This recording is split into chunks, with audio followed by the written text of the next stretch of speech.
પણ જે ઘરમાં ગમે તેટલું ભગવાનનું નામ લેવાતું હોય પણ સ્ત્રીનું સન્માન ન થતું હોય એ ઘરમાં ભગવાન ક્યારે આવતા નથી.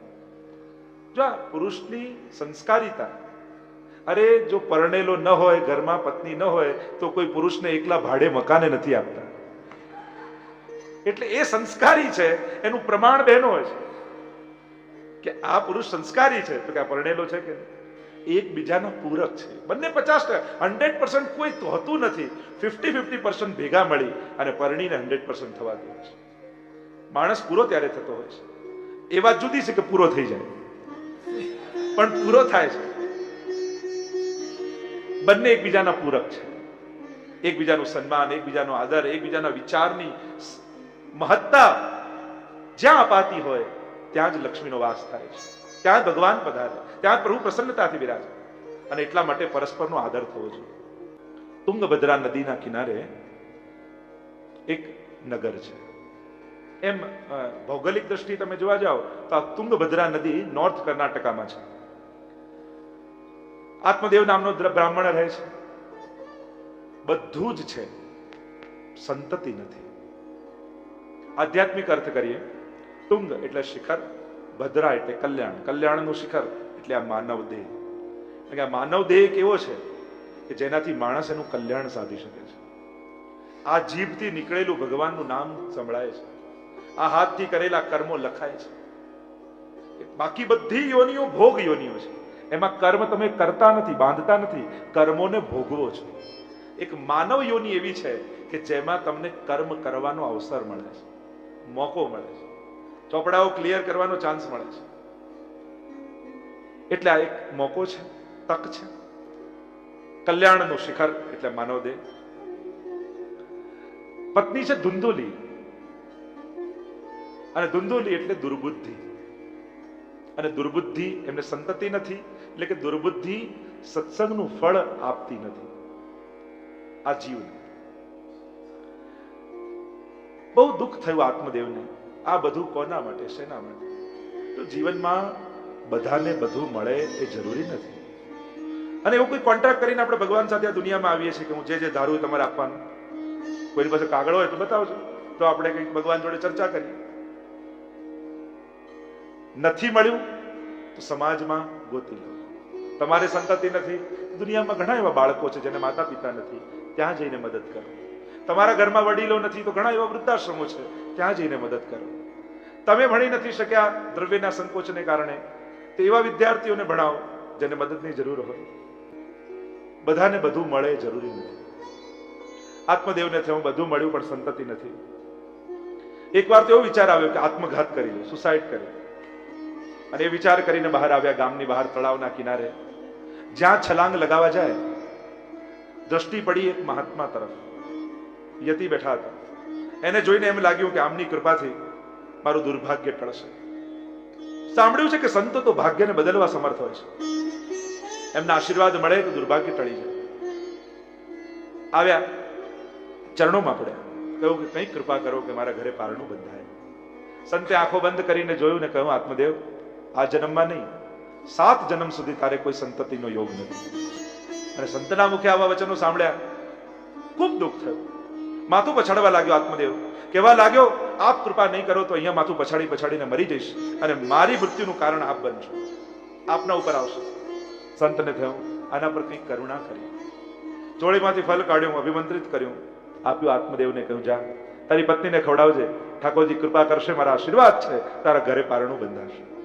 પ્રસન્ન થઈ ગયો આત્મદેવ. દોડતો ઘરે આવ્યો. ધુંધુલીને કહેવા લાગ્યો, જો ઠાકોરજીની કૃપા થઈ, સંતના આશીર્વાદ મળ્યા, ગુરુના આશીર્વાદ મળ્યા છે, આ ફળ તું ખાઈશ તો પારણું બંધાશે. પણ સાચા અર્થમાં જોવા જાઓ ને તો બાળક થતું નતું એમ નહીં, ધુંધુલી માં બનવા માંગતી જ નહોતી.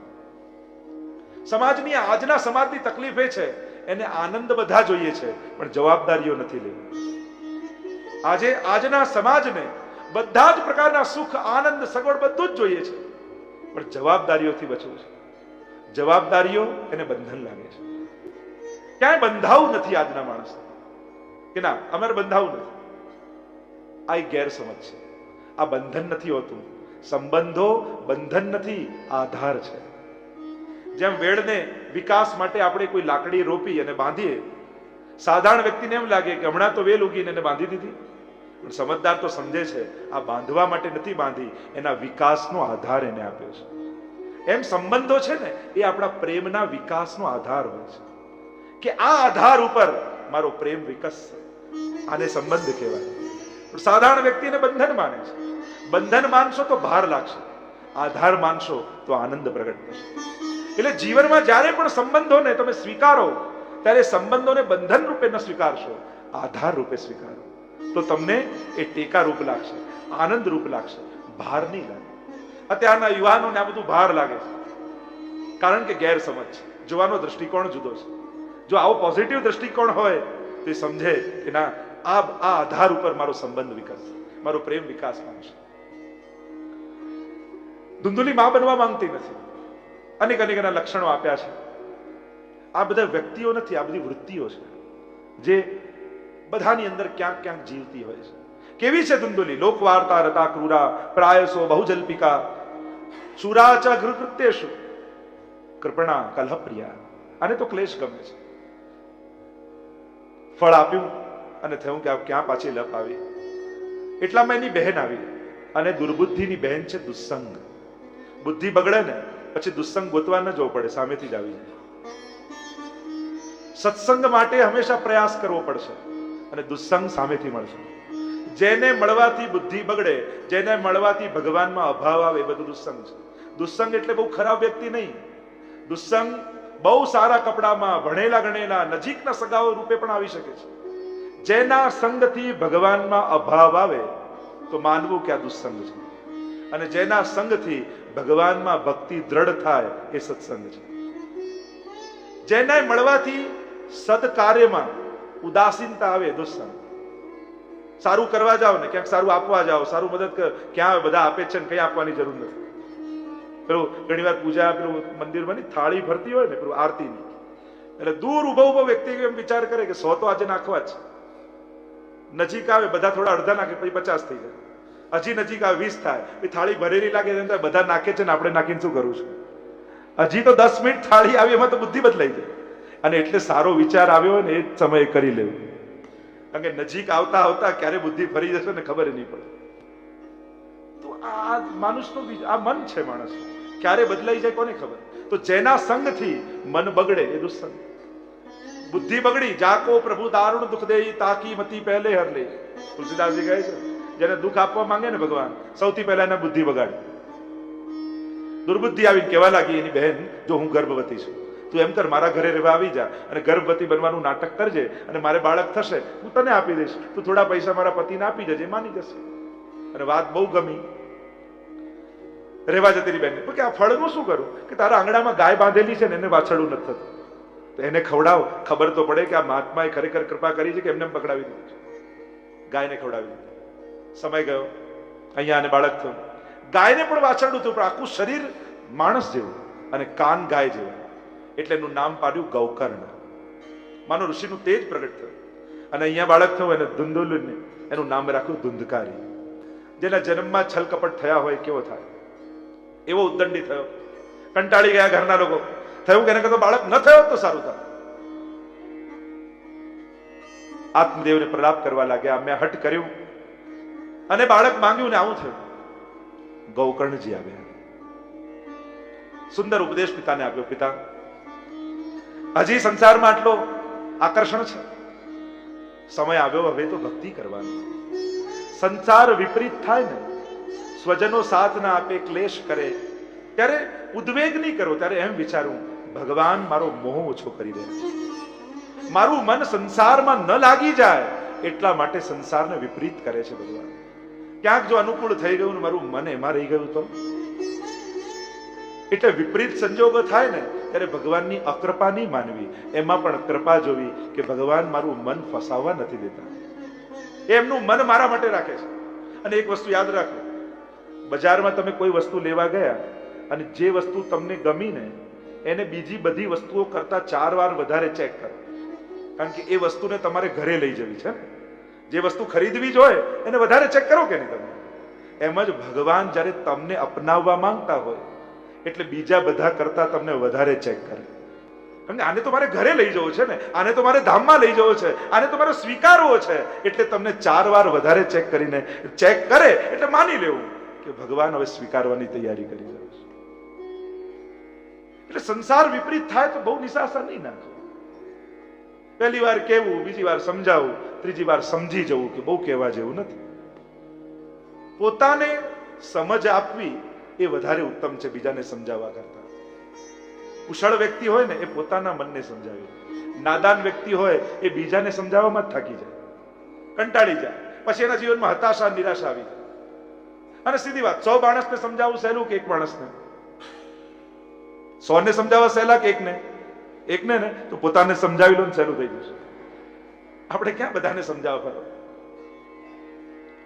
જો એક જૂના સમયમાં એક સત્ય ઘટના છે કે કઈ ગામમાં એક રમકડો વેચતો એક બજારમાં એક વ્યક્તિ, અને સાવ નાના પાયે શરૂ કરેલી એ વ્યક્તિ એક ગામનો નગર શેઠ બની ગયો. નગર શેઠ બન્યો, ખૂબ ધનિક બન્યો. અને જ્યારે એનો અંત સમય આવ્યો અને જવાનો સમય થયો તો વિલ કરતો ગયો. અને જ્યારે મૃત્યુ પામ્યો ત્યારે જ્યારે દીકરો એનો આવ્યો ત્યારે વકીલ ત્યાં ઉભો રહ્યો અને કે તમારા પિતાએ વિલ બનાવ્યું છે. એક બાજુ એમને જીવનમાં ભેગી કરેલી બધી સંપત્તિ છે અને બીજી બાજુ એમણે એમના જીવનના અનુભવો પરથી લખેલી એક ડાયરી છે. અને વિલમાં એવું લખ્યું છે કે જો મારો દીકરો ડાયરી પસંદ કરે તો સંપત્તિને સમાજમાં સત્કાર્યોમાં વાંટી દેવી, અને જો સંપત્તિ પસંદ કરે તો ડાયરીમાં દરિયામાં નાખી દેજો. તો દીકરાએ કહ્યું કે મને વાંચવા મળશે, ક્યાં વાંચવાની છૂટ છે. અને એ વ્યક્તિએ પોતાના જીવનના અનેક અનુભવો લખ્યા અને સૂત્રો લખ્યા, અને દીકરાને લખ્યું કે જો આના ઉપર ચાલીશ તો મેં ભેગું કરેલી સંપત્તિ તો તું 2-5 વર્ષમાં કમાવી લઈશ, જીવનમાં સાચો સફળ વ્યક્તિ બનીશ. અને એના અમુક સૂત્રો એને લખ્યા. એમાં પહેલું સૂત્ર એને લખ્યું કે ક્યાંય પણ તું જાય ને કોઈ સારું પુસ્તક તને દેખાય, ભલે તને ખબર હોય કે તને વાંચવાનો સમય નથી, તું વાંચવાનો નથી, છતાંય એ સારું પુસ્તક તું ખરીદીને ઘરે જરૂર લાવજે. કારણ કે જ્યારે એવો વિપત્તિનો સમય આવશે અને તારી સાથે કોઈ ઊભું નહીં હોય ત્યારે આ સારા પુસ્તકો તારું માર્ગદર્શન કરશે. બીજું સૂત્ર લખ્યું, રોજ બરોજ તારા જીવનને તું અપડેટ કરતો રહેજે, બહેતર બનાવવાની કોશિશ કરતો રહેજે. એમને મત જો તારો દિવસ જાય તો માનજે કે આજે તારો દિવસ નકામો ગયો. જો કંઈક નવું સમજ્યો નહીં, શીખ્યો નહીં, તારા જીવનને તે અપડેટ ન કર્યું. ત્રીજું સૂત્ર એમ લખ્યું,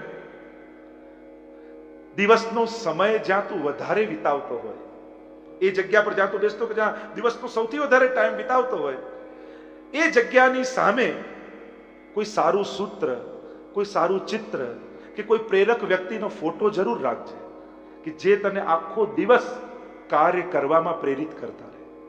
જો છે બહુ નાના નાના સૂત્રો, પણ જો જીવનમાં અપનાવીશું ને તો ઘણી મોટી ક્રાંતિ થાય. આંખ સામે કોઈ એવું ચિત્ર, એવો ફોટો, કોઈ એવું સૂત્ર, એવું કોઈ સ્લોગન સામે રાખજે કે જે આખો દિવસ તને ચાર્જ કરતું રહે. ચોથી વાત કરી, જીવનમાં જ્યારે કંઈક નવું શીખવાનો મોકો મળે ત્યારે ક્યારે એવું ન કહેતો કે મારી પાસે ટાઈમ નથી. કારણ કે બીજા કાર્ય કરતા કંઈક નવું શીખવા, નવું શીખવું એક નવું જીવન સમાન હોય છે. જીવનમાં એક પ્રેરણા અને પ્રોત્સાહન આપતું હોય છે. એટલે જ્યારે પણ કંઈક નવું શીખવાનો મોકો મળે ત્યારે ક્યારે એવું ન કહેતો કે મારી પાસે ટાઈમ નથી. સમય કાઢીને પણ એમાં લાગશે. પાંચમું સૂત્ર એને લખ્યું કે આ કામ મારાથી પૂરું નહીં થાય, એ આપણને ખબર જ હોય, છતાંય એ કામને છોડવા કરતા એને કરવાનો તું પ્રયાસ જરૂર કરજે. કારણ કે 2 ડગલા ચાલીશ ને તો બાકીના બધા રસ્તા ભગવાન તારી સાથે પાર કરાવી દેશે. પણ એમ વિચારીને તું કામ છોડી દઈશ કે આ તો મારાથી નહીં જ થાય, તો જીવનમાં ઘણું બધું તું ગુમાવી બેસીશ. એટલે કંઈક એચીવ 2 ડગલા પ્રયાસ જરૂર કરજે. છઠ્ઠું એને કહ્યું કે કામ પૂરું કરવા માટે જ કામ ન કરતો, એની ઉત્તમતા સાધવા માટે કામ કરજે, એને બહેતર બનાવવા માટે કામ કરજે. એને પતાવવું જ છે એ રીતે નહીં કરવું, આમાં કંઈક સારું સર્જન કરવું છે એવો પ્રયાસ કરજે. સાતમું એને કહ્યું, જીવનમાં તારે બધી જગ્યાએ વાહવા થવા લાગે, છાપાઓમાં નામ આવવા લાગે, વખાણ થવા લાગે, એનાથી તારા જીવનની સફળતા ન માનતો. પણ જ્યારે પ્રમાણિકતાની, પુરુષાર્થની, નીતિની, સદગુણોની, ભક્તિની વાત જ્યારે ઘરમાં નીકળી હોય અને તારા દીકરા તને યાદ કરે ત્યારે માનજે કે તું સફળ વ્યક્તિ છો. કેવલ છાપાઓમાં છપાવાથી તારી જાતને સફળ ન માનતો, પણ જ્યારે કોઈ સારી વાત અને પ્રેરણાની વાત, પુરુષાર્થની, પ્રયત્નની વાત નીકળી હોય અને તારા ઘરના બાળકો, ઘરના લોકો તને યાદ કરે, ત્યારે માનજે કે આજે તું સફળ થયો. આઠમું એણે કહ્યું, પોતાની આજીવિકા, પોતાનું ગુજરાન ચલાવવા માટે કોઈ પણ નાનામાં નાનું કામ કરતો, મહેનત કરતો વ્યક્તિ તારી સામે આવે ને તો એનું તું સન્માન કરજે. કારણ કે જે પોતાનું ગુજરાન ચલાવવા માટે મહેનત કરે છે, પુરુષાર્થ કરે છે, એ વ્યક્તિને ક્યારે તું નાનો ન ગણતો. જો મોટા માણસનું લક્ષણ જ એ છે કે નાના માણસ જોડે પણ એ કઈ રીતે વર્તે છે. મોટો એ છે જે નાનાને પણ મોટાઈ આપે. નાનાને મોટા પાસે જતા બહાર ન લાગે ત્યારે માનવું કે આ મોટો છે. નવમું એણે કહ્યું, જેની સાથે તારી ગ્રંથિઓ બંધાઈ ગઈ હોય, મન મોટાવ થઈ ગયો હોય અને ગ્રંથિઓ બંધાઈ ગઈ હોય જેની સાથે, એ ગ્રંથિઓ ખોલવા માટે તું પહેલ કરજે. એને એ દોરને કાપવાની ઉતાવળ ન કરતો. જેની સાથે તમને એમ લાગે કે આની સાથે આપણો મનમેળ નથી ને આની જોડે મનદુખ થઈ ગયું છે, અને હંમેશા માણસ સામેવાળાની જ રાહ જોતો હોય કે પેલો આવીને સોરી કે એટલે પછી હું માફ કરી દઉં, પછી પાછો સંબંધ ચાલુ કરી દો. તો સામેવાળાની રાહ જોવા કરતા તું પહેલા જઈ અને એની માફી માંગી લેજે. તું એ ગ્રંથિને ખોલી દેજે કે એ સમય મારી ગેરસમજ થઈ ગઈ હતી, એ સમય આવી પરિસ્થિતિ થઈ ગઈ હતી, હું માફી માંગુ છું. અને તું ગાંઠ ખોલી દઈશ તો સહેલું થઈ જશે. કારણ દોરીમાં જેટલી ગાંઠો બંધાય એટલી દોરી ટૂંકી થતી જાય. એમ તમારા જીવનમાં જેટલી ગ્રંથિઓ બંધાયેલી છે એટલી જીવનની ડોર તમે ટૂંકી કરી રહ્યા છો. યાદ રાખજો.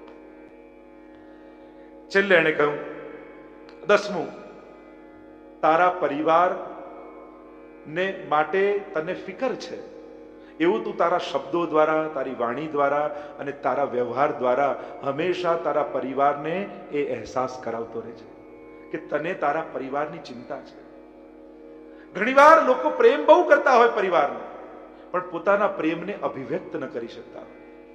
અને પરિવારના લોકોને એમ થાય કે આ તો આપણી ચિંતા જ નથી કરતા, અમને તો પડી જ નથી, કામમાં જ લાગેલી રહે છે, આમ જ રહેતા, આમ જ આખો દિવસ બહાર જ રહે છે, એમ સતત પછી ઘરના લોકોને અસંતોષ થઈ જાય. અને અસંતોષ એ ક્લેશનું બીજ છે. જ્યારે આવો અસંતોષ પેદા થાય ને પછી પરિવાર છૂટવા લાગે. એટલે તારા પરિવાર માટે તું હંમેશા તારી વાણી દ્વારા, તારા ભાષા દ્વારા, તારી અભિવ્યક્તિ દ્વારા, નાની નાની વાતો દ્વારા તું હંમેશા એમને એવો અહેસાસ કરાવતો રહેજે કે તને એમની બહુ ચિંતા છે. અને છેલ્લે એને એમ લખ્યું કે આ 2 શબ્દ બોલવાનો જ્યારે વારો આવે ત્યારે ક્યારે સંકોચ કરતો નહીં. એક, મને આ નથી આવડતું, મારે શીખવું છે. આ શબ્દ બોલવામાં ક્યારે સંકોચ ન કરતો. આ બોલવાથી તું નાનો નહીં થાય, પણ આ નહીં બોલીને તક ગુમાવીશ ને ત્યારે તું જરૂર નાનો રહી જઈશ. એ શીખવાનો અવસર તું ગુમાવી દઈશ તો તું નાનો રહી જઈશ. એટલે આ બોલવામાં ક્યારે સંકોચ ન કરતો કે મને નથી આવડતું, મારે શીખવું છે. અને બીજું, મારી ભૂલ થઈ ગઈ, મને માફ કરી દેજો. આ 2 વાક્ય બોલવામાં જીવનમાં ક્યારે સંકોચ કરતો નહીં. તક આવે, અવસર આવે ત્યારે આ 2 વાક્યો બોલી દેવા. માફી માંગવામાં માણસ ક્યારે નાનો થતો નથી, નહીં માંગીને નાનો થઈ જાય છે. તમે જ્યારે માફી માંગો છો ત્યારે તમે મોટા બની જાઓ છો. તો આ ડાયરીમાં એને લખ્યું ને, દીકરાએ જ્યારે વાંચવીની આંખો બીજી થઈ ગઈ અને કહ્યું કે મારે ધન નથી જોઈતું, મારે અનુભવ જોઈએ છે. અને જ્યારે અનુભવ સ્વીકાર કર્યો 5 જ વર્ષમાં એ પિતા કરતા પણ વધારે ધનિક થઈ ગયો. સદવિચાર જીવનમાં સફળતાનું પ્રમાણ હોય છે. તમારો સદવ્યવહાર એ તમારી સફળતાનું પ્રમાણ હોય છે. કેવલ બેંકનું બેલેન્સ જ સફળતા નથી. તમને જોઈને સામેવાળાને હરખ થાય છે કે નહીં, એ તમારી સફળતા. તમને સામે આવતો જોઈ કોઈ મોં મરોડીને નીકળી જાય એ તમારી હાર, અને તમને જોઈને કોઈ સામે ભેટવા આવે એ તમારા જીવનની સફળતા છે. એટલે વિચારજો, તમે સફળ થયા પછી દુશ્મનો વધ્યા કે દોસ્તોને વધારે છે? જો દુશ્મનો વધ્યા હોય, નજીકના લોકો દૂર થઈ ગયા હોય, સ્વજનો તમારું મોં મરોડીને જતા રહેતા હોય, તો માનજો સફળ નથી થયા. અને સફળ થયા તમે ત્યારે માનજો ત્યારે નજીકના લોકો પણ તમારું આદર કરતા હોય. જો દૂરના લોકો પાસે વખાણો કરાવવા સહેલા છે, પણ નજીકના લોકો જ્યારે તમારી પ્રશંસા કરે ત્યારે માનજો કે તમે સફળ થયા. અઘરું એ છે. તમારા બાળકો, તમારા પત્ની, તમારા પતિ, તમારા ભાઈ, પિતા, ભાઈ, આટલા આ નજીકના લોકો જોડે આપણે હંમેશા હારી જતા હોઈએ છીએ. ત્યાં સફળ નથી થઈ શકતા. મોટા મોટા મહાન વ્યક્તિઓ પણ સફળ નથી થઈ શક્યા. આખી દુનિયામાં મોટા મોટા સંગઠનો ઉભા કરનારા એ સમાજ સેવકો પણ ઘરના 5 લોકોને ભેગા નથી રાખી શક્યા. सबक मोहब्बत का जो दे रहे दुनिया को, वो ईद अपने सगे भाई से नहीं मिलते। लोग हर मोड़ पर रुक रुक कर पलटते क्यों हैं, जो इतना डरते हैं तो घर से निकलते क्यों हैं। तो દુનિયામાં સંગઠનો ઉભા કરનારા લોકો ઘરના પાંચને ભેગા રાખી શકે? બધે ભગવાન છે એવા ઉપદેશ આપનારા ભક્તો પણ પત્નીમાં ભગવાન નથી જોઈ શકે, દીકરાઓમાં ભગવાન ન જોઈ શકે, સ્વજનોમાં ભગવાન ન જોઈ શકે. વિચાર તો કરો કેવી કરુણા સમાજ. બધે કણકણમાં ઈશ્વર છે, મોટી મોટી વાતો કરનારા લોકો નાના નાના ધર્મોને જીવી ન શક્યા. અઘરું આ નાનું નાનું પામવું જ છે જીવન. આ નાની નાની વસ્તુઓને જીતવાનું નામ જ છે. બહુ મોટું કરી ઘણીવાર માણસ અસફળ રહી જતો હોય છે, કારણ કે જીવનની નાની નાની સુંદર ક્ષણોને ગુમાવી બેસતો હોય છે. આ નાના નાના અંગત લોકોના પ્રેમથી ચૂકી જતો હોય છે. હવા અને હૂંફ, આ બે જ વસ્તુ માણસને જીવાડતી હોય. તમે શેના ભરોસે જીવો છો બતાવો? ભોજનને કારણે જીવી રહ્યા છો, દવાને કારણે જીવી રહ્યા છો, હવાને કારણે જીવી રહ્યા છો, ધનને કારણે જીવી રહ્યા છો, સ્વજનોને કારણે જીવી રહ્યા છો? તમારા જીવનનો આધાર શું? કયા બેઝ ઉપર તમારું જીવન ટકી રહ્યું છે? યા તમને શેના ઉપર લાગે કે આ વસ્તુ જો મારા જીવનમાંથી ચૂકી ગયો યા જતી રહી તો હું જીવી નહીં શકું? એવી કઈ વસ્તુ? એક છોકરાએ કહ્યું, ભાઈ મને તો $10 મિલિયન મળી જાય એટલે બસ પતી, મારે બીજું કઈ ન જોઈએ. મેં કીધું ઠીક છે, $10 મિલિયન મળી જાય પણ તારી તબિયત સાવ બગડી જાય તો ચાલે? ના ના, હેલ્થ તો જોઈએ જ ને. તો એક વસ્તુ વધી, હેલ્થ જોઈએ. બસ $10 મિલિયન ને હેલ્થ મળી જાય પછી મને ચલ તને બંને મળી ગયું પણ ઘરમાં યા ગામમાં તારી કોઈ ઇજ્જત જ કરતું નથી તો ચાલે? ના ના, ઇજ્જત તો જોઈએ, યશ તો જોઈએ. એમ કરતા કરતા એટલું લાંબુ લિસ્ટ થયું કે જે એમ કહેતો કે $10 મિલિયન મળે એટલે પતી ગયું. માણસ કોઈ એક વસ્તુથી જીવી નથી શકતો, એને બધું જ થોડું થોડું જોઈતું હોય છે. એ હૂંફથી જીવતો હોય છે. તો એ હૂંફ ન મળે માણસ તો એ કઠોર થઈ જાય, સુકાઈ જાય માણસ. તો અહીંયા ગૌકર્ણજીને જ્યારે આત્મદેવ મળ્યા, ગૌકર્ણજી સુંદર ઉપદેશ આવતા પોતાના પિતાને કહ્યું, સુંદર ઉપદેશ આપ્યો. દીકરાએ પિતાને ઉપદેશ આપ્યો, સારા વિચારો તો જેની પાસે પણ મળે ને લઈ લેવાના. એવું નહીં કેવું કે તું નાનો ને મને કોણ કહેનારો. જીવનમાં પ્રેરણા જેની પાસેથી પણ મળતી હોય લઈ લેવી, જ્યાંથી પણ મળે. મારી સાથે પણ એક વાંચો, એવું ના કે અમે જ તમને શીખવાડે, અમે વૈષ્ણવ પાસે ઘણું શીખતા હોય. ઘણા ઘણાની તત્પરતા સેવા કરવાની, ઘણાની કુશળતા, ઘણાની સંચાલન કરવાની, આ બધી પ્રેરણા અમને પણ જે મળતી હોય વૈષ્ણવ પાસેથી મળતી. કેવી કેવી સુંદર સુંદર કળાઓ, કેટલી આવડતો, કેટલી હોશિયારીઓ સમાજમાં હોય. લેવાની દ્રષ્ટિ આપણને જોઈએ. હું એકવાર ટ્રેનમાં જતો હતો ને અમારી સાથે એક છોકરો, અને જતા હતા તો પેલો જલનો પુંજો હોય પેલો સાથે, હવે ખ્યાલ ન રહ્યો, એ મૂકવા ગયો ને એના હાથે ઢોળાયો બારી પાસે જે બેસેલો એના માથા ઉપર, અને આખો પલડી ગયો. અને પેલો ગભરાયો છોકરો. મેં કીધું હવે વળશે તને? અને પેલો કહ્યું કે સોરી સોરી સોરી. તો પેલા વ્યક્તિ બહુ સારી વાત કરી કે પાણી પડે ને તો માણસ ઠંડો થાય, ગરમ ન થાય કોઈ વસ્તુ.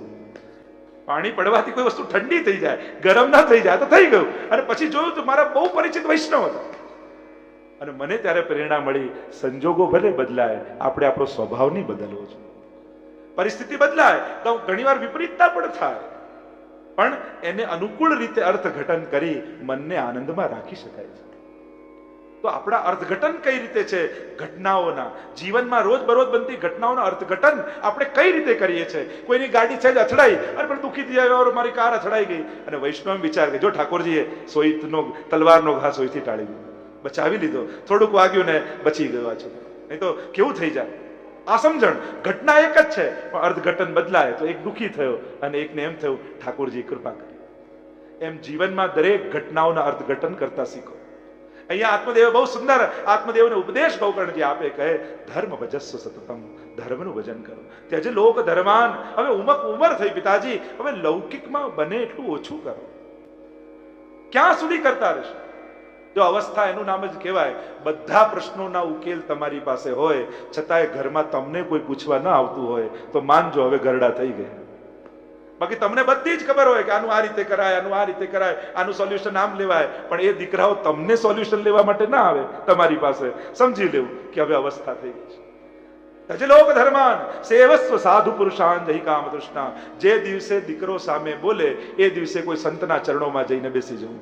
સમજી લેવું હવે સંતનો સંગ કરવાનો સમય થઈ ગયો છે. સેવસ્વ સાધુ પુરુષાન, સાધુ પુરુષોનો સંગ કરો જેનાથી મનમાં સાક્ષી ભાવ આવી જાય, આનંદમાં રહેવાની કળા આવડી જાય. ત્યાં સેવસ્વ સાધુ પુરુષાન. અન્યસ્ય દોષ ગુણ ચિંતન માસુ ભક્તવા. બીજાના ગુણ અને દોષ જોવાનું છોડી દો. ગુણ જોશો તો મોહ થશે, દોષ જોશો તો દ્વેષ થશે. બંને બાંધનારા છે. અને મહત્વની વાત એ, ગુણ દોષ, ગુણ ભલે સાંભળો, દોષ સાંભળવાનું બંધ કરી દો. એક સંકલ્પ ભાગવત કથા સાંભળ્યા પછી કરી લો, મારે કોઈની નિંદા સાંભળવી નથી.